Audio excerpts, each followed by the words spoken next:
In the year 522 BC, the Persian Empire teetered on the brink.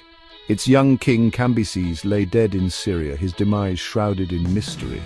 A usurper, Gaumata, sat upon the throne, claiming to be Smerdis, the rightful heir.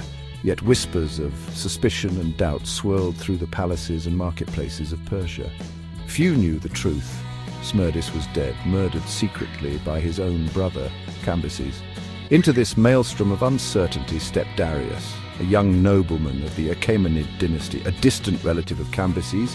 Darius had served as a spear-bearer in the late king's army. He possessed a keen mind, a warrior's spirit, and an unshakable belief in his own destiny. Darius knew that Gaumata was an impostor, a pretender to a throne he had no right to occupy. He saw the turmoil gripping the empire, the provinces teetering on the edge of revolt. This was his moment, a chance to seize destiny in his own hands. With a small band of loyal followers, including 6 other Persian nobles, Darius hatched a daring plan to expose the impostor and claim the Persian throne for himself. His ambition was vast, his resolve steely. He would restore order to the empire, expand its borders, and etch his name into the annals of history. This was the beginning of the reign of Darius the Great. Gaumata, the self-proclaimed Smerdis, was a master of deception. He had spun a convincing tale, convincing many that he was indeed the rightful heir to the throne. He retreated behind the high walls of the palace, keeping a low profile and shrouding himself in an aura of mystery. This only served to deepen the suspicions of Darius and his co-conspirators. They knew they had to act swiftly and decisively before Gaumata could consolidate his power. Their plan was daring, relying on stealth and precision.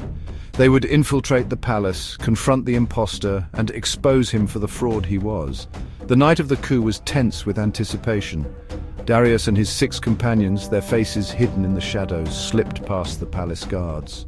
They moved with the grace and agility of seasoned warriors, their every step measured, their purpose unwavering. They found Gaumata in the royal chambers, surrounded by his guards. A fierce struggle ensued, the clang of swords echoing through the palace halls. Gaumata, a pale imitation of the true Smerdis, fought with the desperation of a cornered animal, but it was no use. Darius, fueled by righteous fury and the weight of destiny, struck him down. The death of Gaumata did not bring immediate peace to Persia. News of the impostor's demise spread like wildfire across the vast empire, igniting long-simmering resentments and sparking open rebellion. From the sun-baked plains of Persia to the fertile banks of the Nile, pretenders and rebels rose up, each vying for power, each eager to exploit the chaos to carve out their own dominions. The empire that Cyrus the Great had so painstakingly forged, that Cambyses had expanded through conquest, was on the verge of collapsing. Darius, now king, faced a monumental task. He had to prove himself a worthy successor to the Achaemenid throne, to quell the uprisings, and to restore order to a fractured empire. Darius met these challenges with unwavering determination. He was a warrior king, leading his armies from the front, his crown a symbol of defiance against those who challenged his rule. He rode into battle with his loyal companions by his side, their courage a reflection of his own. One by one, he crushed the rebellions, his armies marching from victory to victory. He demonstrated both ruthlessness and mercy, offering clemency to those who submitted and unleashing his fury upon those who defied him. Darius understood that military might alone could not hold the empire together. To forge a lasting peace, he needed to establish his legitimacy, to win the trust and respect of his subjects. He needed to show himself to be not just a conqueror, but a just and righteous ruler. It was for this reason that Darius commissioned the Behistun inscription, a monumental testament to his victory and his vision for the empire.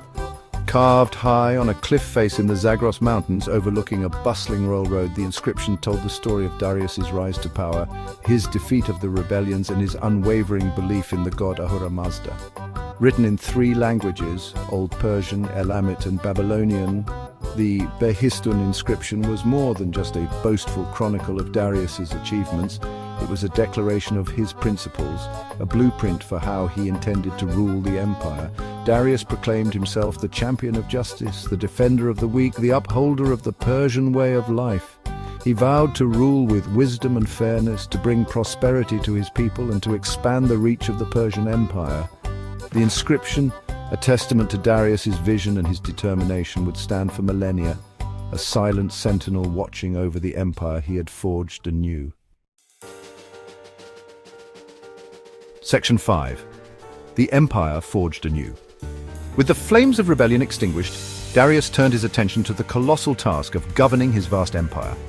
He understood that the key to maintaining stability and fostering prosperity lay in efficient administration and a unified system of governance. Drawing inspiration from the model established by his predecessors, Darius embarked on a series of ambitious reforms that would transform the Persian Empire into a model of administrative efficiency. Central to Darius's reforms was the division of the empire into 20 provinces, each ruled by a governor known as a satrap. These satraps, often chosen from among the Persian nobility, were the king's eyes and ears in the provinces, responsible for collecting taxes, maintaining order, and ensuring the smooth functioning of the administration.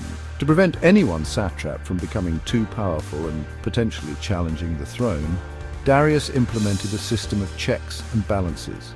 He appointed independent officials, known as the eyes and ears of the king, to travel throughout the empire, observing the satraps and reporting back to him directly. Section 6. The Price of Defiance.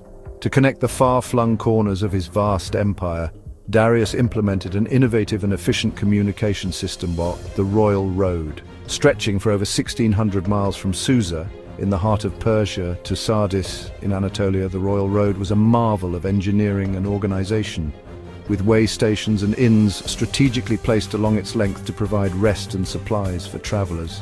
This highway of empires facilitated the rapid movement of messengers, soldiers, officials, and trade goods, binding the empire together and enabling Darius to maintain control over his vast domain.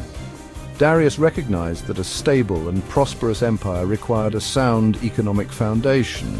He introduced a standardized system of coinage based on the gold daric, which facilitated trade and economic activity throughout the empire. To finance his ambitious building projects and maintain his powerful army, Darius implemented a centralized system of taxation.